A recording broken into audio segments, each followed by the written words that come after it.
They try to give us like a little bit of a reality check. I'm like, whatever. I want to come to America.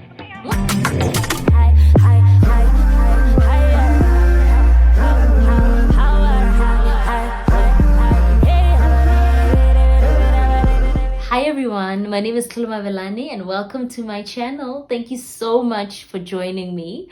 And today I want to talk about the stuff that are just shocking me here in the US before I become Americanized, before I'm just used to it. I really want to talk about the initial shockers.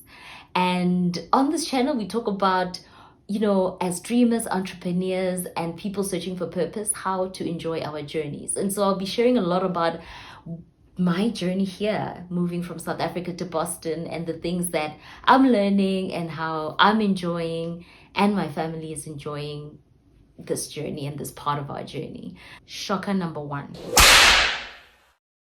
the DIY culture. Do it yourself. You and I, do it yourself. Your kids, do it yourself. Painting, do it yourself. First thing, and this one I need to make a disclaimer. We've got South African friends who moved from South Africa with their family to Boston like years ago, and I remember they try to share they try to give us like a little bit of a reality check, like a come down, let's talk about the reality of moving to the US, to Boston specifically. Obviously, I'm speaking for Boston because the US is such a big country.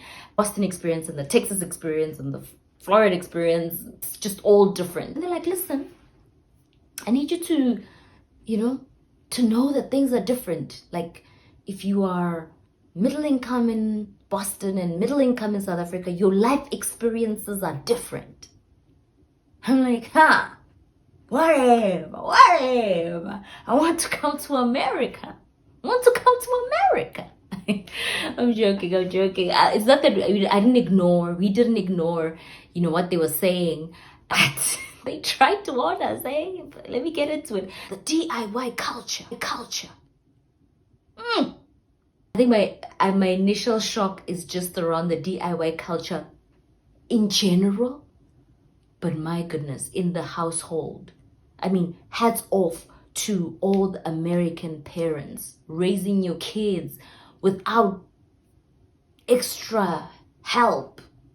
I'm not saying that this doesn't happen in South Africa, but I'm comparing like middle class, you got a decent job in Boston, you got a decent job in South Africa. Yeah, it looks different. So in South Africa, I feel like we were a lot more privileged. We are middle income family, and what that means is that you usually can afford to have somebody potentially even living in your home and doing a lot of like the household work, or even taking care of your children. And so things like ironing, laundry, cleaning your own home, you could actually afford to bring somebody in, and you can.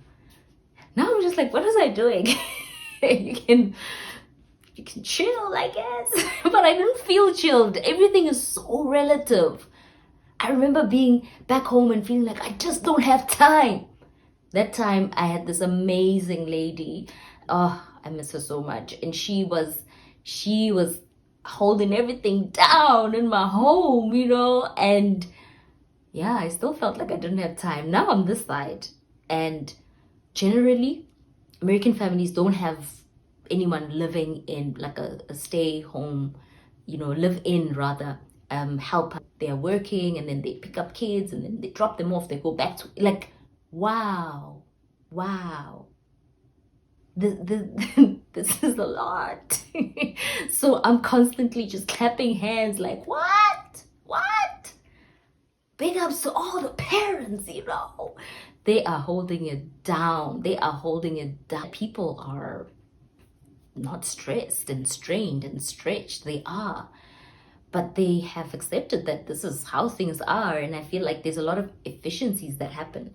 I remember there was this shop back home called Verimark that would sells like convenience products for for the home. Onion choppers, what slicers, what just super convenient stuff to make managing your household that much faster. I remember passing by, I'm like, onion chopper for what? What for what? Because me, I'm thinking, I've got like so many hands that can assist me. Why do I need many gadgets? Now I'm like, okay, onion chopper, what chopper? Can I get something that wipes kids' bums without me handling them? Can I get something that like dresses them up too? Can I can I get like automatic moppers? And I'm there. I'm that person now. I'm there. Can I get something that transports all the dishes to the dishwasher? I know there's a dishwasher. Oh my gosh, like it's a lot of work. So and the DI culture sort of like it just, yeah, it's in everything. Like you're gonna cut your own grass. You're gonna probably paint your own house. It's a lot. It's a lot, and there are many factors, but ultimately labor is much more expensive, so you just gotta do it yourself. If you can't afford, you do it yourself. So I'm learning a lot. We are very far from like getting it, and understanding this new way of living, because both TK and I, we are not like big DIY people. So this is a big shock for us. We've got a 6, a 4, and a 1.5-year-old. Our hands are full. It's like, yeah, this one we are just this is new. This is a lot. Now I understand why there's so much DIY content, how to be more efficient, in your home and all of that. Now I'm like, okay, how to clean your home. I mean, I'm like, how to clean your home, best methods, 3 steps, 5. Wow. Now I understand the content of like the DIY culture. So that's a big shocker. And there's positives to it, right? Because I feel like my kids are also gonna get independent quite quickly, because I'm like, do your own dishes, do your own. I'm joking, not yet, but I'm learning from other American moms and dads, because kids are involved. Enjoyed it and also hated it. It's a combo. That's the first shocker. The second shocker, oh my goodness, the politics are so polarized. It's like you walk into a restaurant and you're like, hi, could I please order some wings? And they're like, would you like left wings or right wings? I'm just like, I just want chicken. I just want chicken. Like, no, you can't just want chicken, because American chickens only come with either left wings or right wings. So you have to choose what kind of wings you want. That's just how it is. I'm just being silly. The politics are so polarized.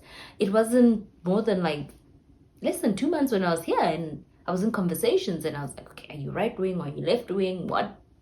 Well, who are you?